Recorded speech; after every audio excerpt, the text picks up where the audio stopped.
ఇప్పటి వరకు మళ్ళీ 2 ఏళ్లకు జాతీయ అధ్యక్షునిగా నన్ను మీరందరూ ఎంపిక చేసుకున్నారు. ఈ సందర్భంగా నా ఎంపికకు సహకరించిన ప్రతి ఒక్కరిని పేరు పేరున మనస్ఫూర్తిగా నమస్కారాలు, అభినందనలు, శుభాభినందనలు, ధన్యవాదాలు. ఇది ఒక చరిత్ర. ఇన్ని సంవత్సరాలుగా పార్టీ అధ్యక్షుడిగా ఉంటూ పార్టీని సమర్థవంతంగా నడిపించడానికి భగవంతుడు నాకు ఎంత శక్తి ఇస్తే అంత శక్తిని ఉపయోగించుకొని పనిచేశాను. ఈరోజు మళ్ళీ 2 సంవత్సరాలు మీరందరూ కలిసి నా మీద ఉంచిన నమ్మకాన్ని నిలబెట్టుకుంటానని మరొక్కసారి ప్రతి ఒక్క నాయకుడికి, కార్యకర్తకు విజ్ఞప్తి చేస్తున్నాను. వేదిక పైన ఉండే నాయకులు కానీ, ఈరోజు ఈ జనరల్ బాడీకి వచ్చిన నాయకులందరికీ కూడా మనస్ఫూర్తిగా ధన్యవాదాలు తెలియజేసుకుంటూ, మీరు నా మీద ఒక బాధ్యత పెట్టారు. ఈ బాధ్యత నా ఒక్కడి వల్ల సాధ్యం కాదు. నా బలం, బలగం తెలుగుదేశం పార్టీ, ముఖ్యంగా ఇక్కడ ఉండే నాయకత్వం అని చెప్పి కూడా నేను మీకు తెలియజేసుకుంటున్నా.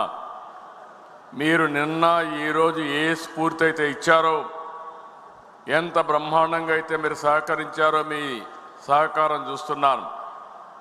నా జీవితంలో ఎప్పుడూ చూడని విధంగా కడప మహానాడు జరిగింది. ఎన్నో మహానాడులు చేశాం.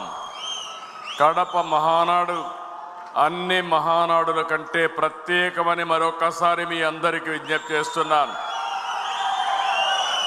ఈ మహానాడుకు కారణమైనటువంటి కడప జిల్లా నాయకత్వాన్ని, రాష్ట్ర నాయకత్వాన్ని మనస్ఫూర్తిగా అభినందిస్తున్నా. ఇక్కడ అరేంజ్మెంట్స్ కానీ, ఇక్కడ చేసిన ఏర్పాట్లు కానీ చాలాసార్లు చూసాం, కానీ ఇంత మెజెస్టిక్గా ఎప్పుడూ రాలేదు. అదే సమయంలో కార్యకర్తల్లో పట్టుదల చూశాను, నాయకుల్లో పట్టుదల చూశాను. నిన్న ఉదయం నుంచి మిమ్మల్ని చూస్తున్నాను. ఏ ఒక్కరు కూడా కదలకుండా ఉదయం నుంచి సాయంత్రం వరకు బ్రహ్మాండంగా శ్రద్ధ పెట్టిన మిమ్మల్ని అందరినీ పేరు పేరున మనస్ఫూర్తిగా అభినందిస్తున్నాను. నిన్నంతా కూడా అర్థవంతమైన చర్చలు జరిగాయి.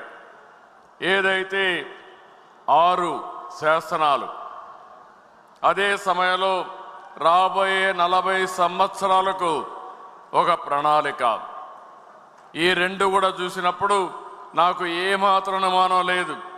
తెలుగు వారి చరిత్ర ఉన్నంత వరకు తెలుగుదేశం పార్టీ ఉంటుంది. తెలుగుదేశం పార్టీ ఎప్పుడు వారికి సేవలు అందించి అనునిత్యం తెలుగు జాతిని, ఒకటే విషయం మనం గుర్తుపెట్టుకోవాలి, ప్రపంచంలో అగ్రస్థానంలో తెలుగు జాతిని పెట్టే శక్తి, సామర్థ్యం ఒక్క తెలుగుదేశం పార్టీకి తప్ప వేరే వాళ్ళకు లేదని మరొకసారి విజ్ఞప్తి చేస్తున్నారు. ఈరోజు ఉదయం నుంచి కూడా ఒక యుగ పురుషుడి యొక్క జన్మదినాన్ని మనం జరుపుకున్నాం. ఇవన్నీ ఒకసారి తలుచుకుంటే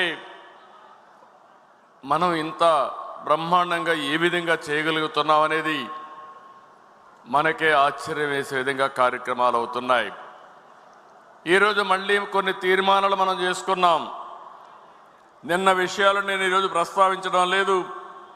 మళ్ళీ రేపు మనకు పబ్లిక్ మీటింగ్ ఉంటుంది. ఈరోజు నిన్న మొన్న చూశారు, మొన్న వర్షాలు పెద్దగా పడ్డాయి. మహానాడు జరుగుతుందా లేదా అని అనుమానం వచ్చింది. కడాన వరుణ దేవుడు కూడా సహకరించి నిన్న ఉదయం నుంచి ఇప్పటి వరకు పూర్తిగా సహకరించాడు. నాకు నమ్మకం ఉంది, రేపు కూడా సహకరిస్తాడు. మన మీటింగు దిగ్విజయంగా బ్రహ్మాండంగా జరుగుతుందనేది. అదే సమయంలో ఈరోజు మన అజెండా మనం చూసినప్పుడు లా అండ్ ఆర్డర్ పైన